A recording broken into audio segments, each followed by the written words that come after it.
In the winter of 1863, General Ulysses S. Grant faced a crisis. President Lincoln had placed him in charge of taking a town on the Mississippi River called Vicksburg. For months, Grant had repeatedly tried and failed. Now, his military career was in jeopardy. So was the fate of the war, some believed. Desperate, Grant would devise a strategy so daring, so original, that even his favorite general, William Tecumseh Sherman, doubted its success. Of ourselves, we cannot take Vicksburg. We may make a desperate attempt, but Vicksburg is as strong as Gibraltar. I do believe the whole thing will fail.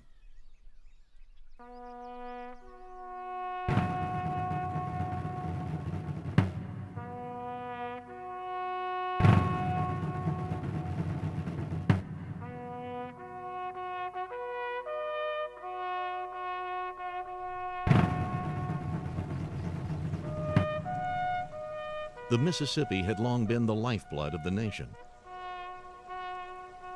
A commercial highway transporting goods north and south. Now, its dark, muddy waters were feeding the Confederate war effort, carrying food, ammunition, and reinforcements. From the war's onset, the North's strategy had been to seize control of the Mississippi, shut down the supply route, and split the Confederacy in half.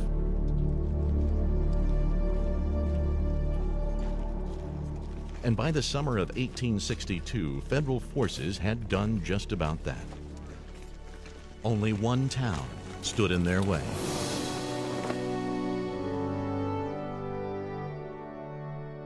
The river had made Vicksburg a prosperous commercial center, its wealth attracting residents from the North and Europe. For the sheriff's daughter, 13-year-old Lucy McCrae, life was idyllic. Vicksburg is a place of culture, education, and luxury. Almost every man with a family owning his slaves.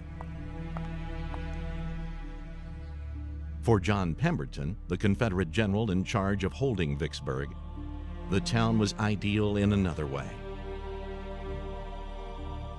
The bluffs, looming 300 feet above the river, made the town a natural fortress. Any northern boats that dared to pass below were easy targets. Several times, Union forces had tried to take Vicksburg. A naval attack had failed. General Grant's advance from the north had failed too. So had an assault through the swamps.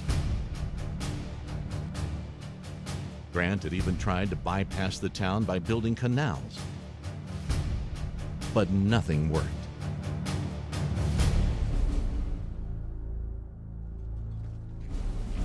With time running out, Grant would now ask his men to undertake one of the riskiest maneuvers of the Civil War. On March 31st, 1863, Grant sent his troops south through Louisiana. The plan called for them to cross the Mississippi below Vicksburg and attack the city from the rear. He would imperil the lives of his men by taking them deep behind enemy lines, far from their supply base. One mistake, and he could lose his army.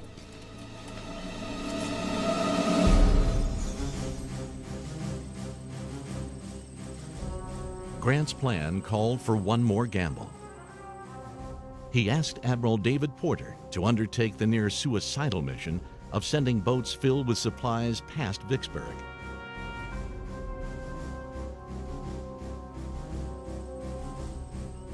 On the night of April 16th, the Union fleet slipped quietly down the river.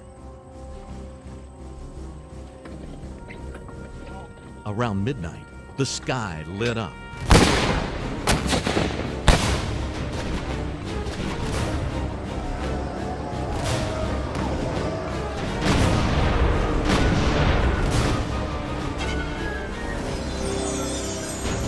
As deadly fire poured down from the bluffs, Lieutenant Colonel William Strong looked up to spy something strangely beautiful. It seemed as if heaven and hell had turned everything loose to destroy us. I can never forget, nor can I describe it. The streets were filled with citizens and hundreds of ladies dressed in white. Only those who faced this terrible concentrated fire can have the faintest idea of its beauty. In town, Mary Loughborough looked on in horror. My heart beat quickly as the flashes of light from the gunboats seemed facing us. The roar of the Confederate batteries and the screaming, booming sound of the shells as they exploded around the city made a fearful scene to me. The boat slipped through the gauntlet. Grant's wager had paid off. The Union Army advanced quickly through the Mississippi countryside, mastering the art of mobile warfare, winning battle after battle. Meanwhile, Confederate General Pemberton, stunned by Grant's bold move, hesitated, wondering if he should hold his defensive position in town or chase after Grant. Finally, Pemberton ventured from Vicksburg. But confused and caught off guard, his troops were routed at Champion Hill and Big Black River.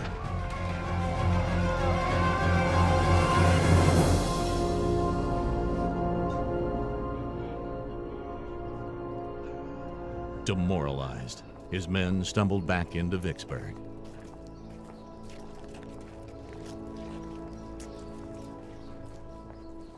There seemed no life in the city. An anxious gloom seemed to hang over the faces of the men. A sorrowful waiting for tidings that we all knew would tell of disaster.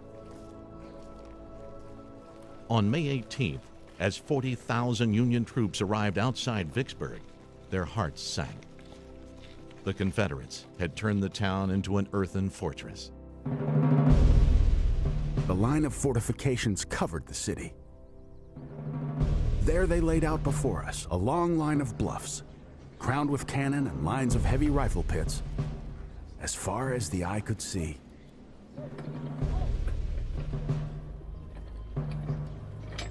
Some men cursed.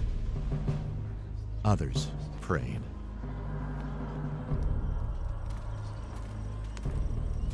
As night fell, Confederate Chaplain William Foster watched his soldiers fall silent.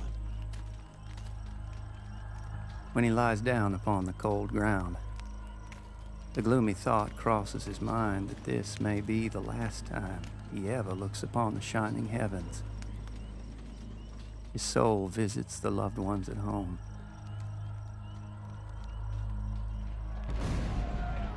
On May 19th, Grant hastily attacked with a small force, but was easily stopped.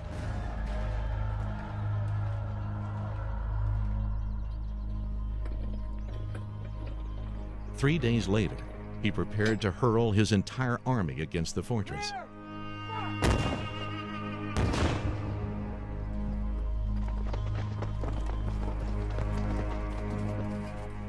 Fire! Clear! The earth shook as the artillery pounded the Confederates.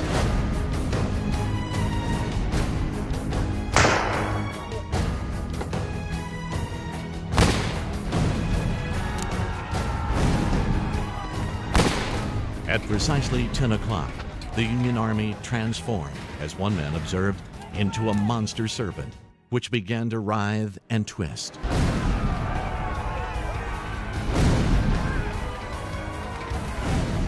"30,000 Confederate guns were waiting. A few of General Sherman's men managed to reach the walls of the stockade redan. As our troops came into view, the enemy rose above their parapets and poured a furious fire upon our line. And for about 2 hours, we had a severe and bloody battle. But at every point, we were repulsed.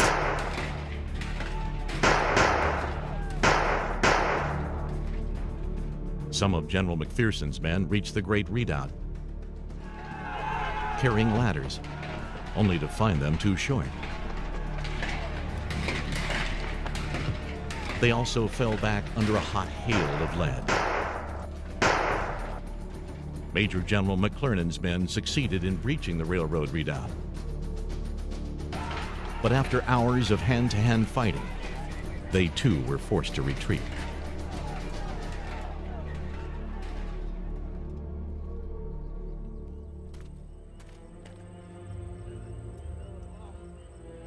Grant's attack had utterly failed. The Confederates suffered only a few hundred casualties, while 3,200 Union men lay dead or wounded on the field that night.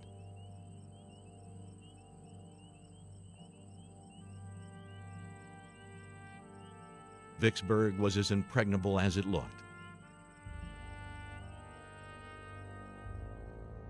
Grant had little choice but to outcamp his enemy.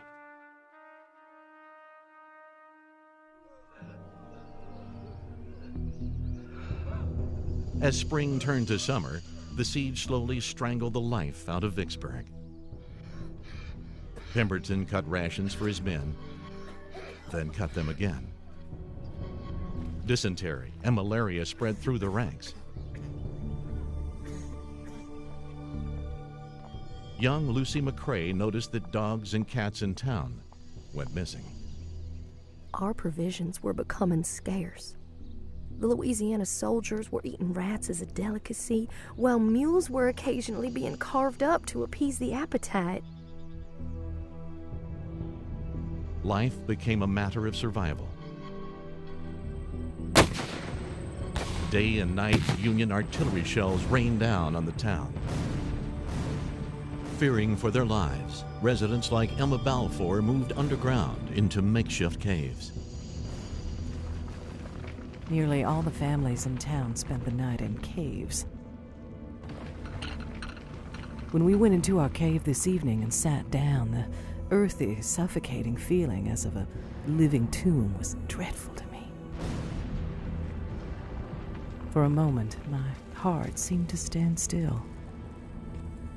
I fear I shall risk death outside rather than melt in that dark furnace.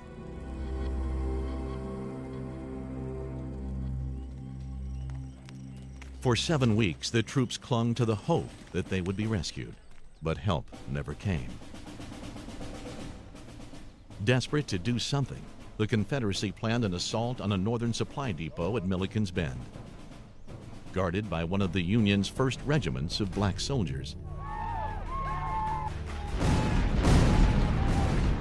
As the small brigade from Texas attacked, the black soldiers fell into fierce combat, impressing even the Confederate commander, Henry McCulloch, with their bravery.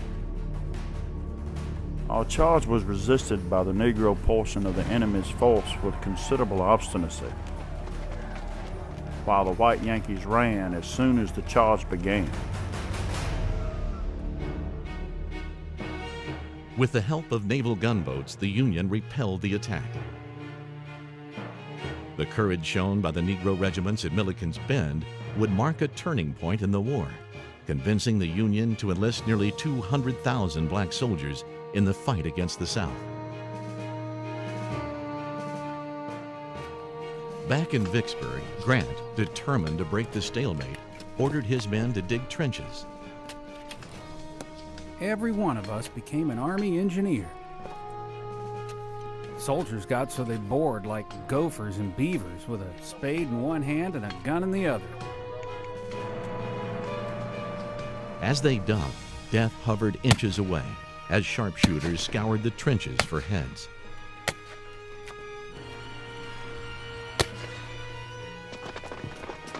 Union soldiers zigzagged their trenches just to avoid Southern marksmen. On the northern side, Lieutenant Henry Foster built a tower to pick off Confederates. By June 25th, the Union soldiers had tunneled beneath the Fort Hill. They packed gunpowder and blew open a huge crater. Hundreds of troops rushed in.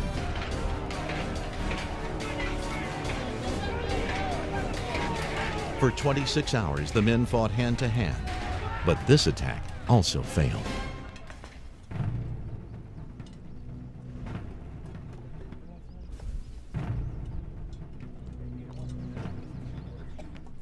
Frustrated, Grant prepared to roll the dice on one final massive assault.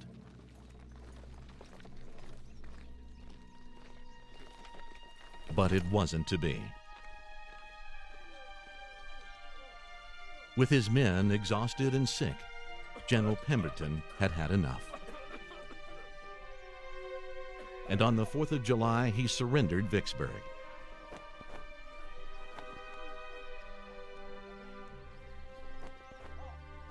The largest, most complex campaign of the Civil War was over.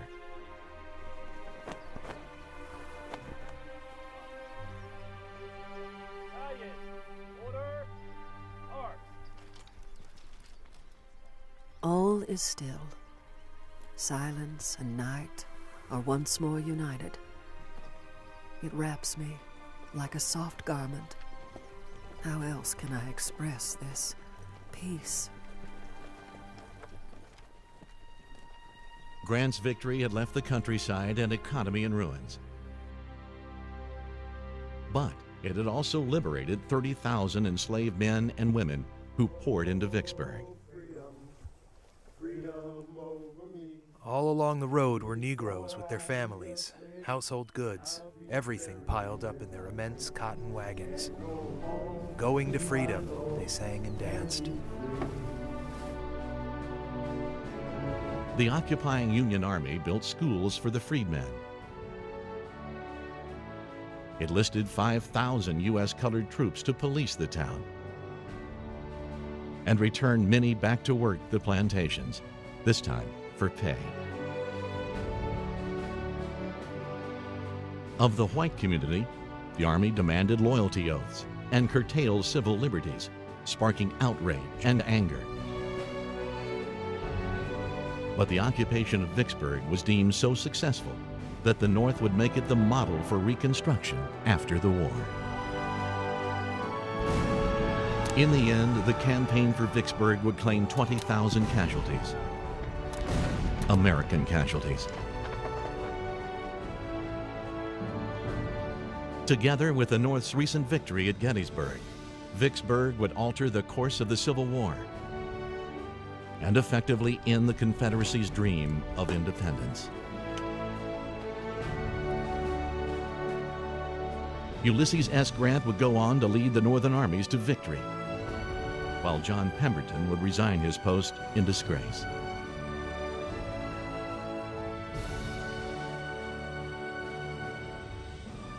And their men, who fought so valiantly, would leave behind this hallowed ground, where today we preserve and honor their sacrifice. At a place on the Mississippi called Vicksburg.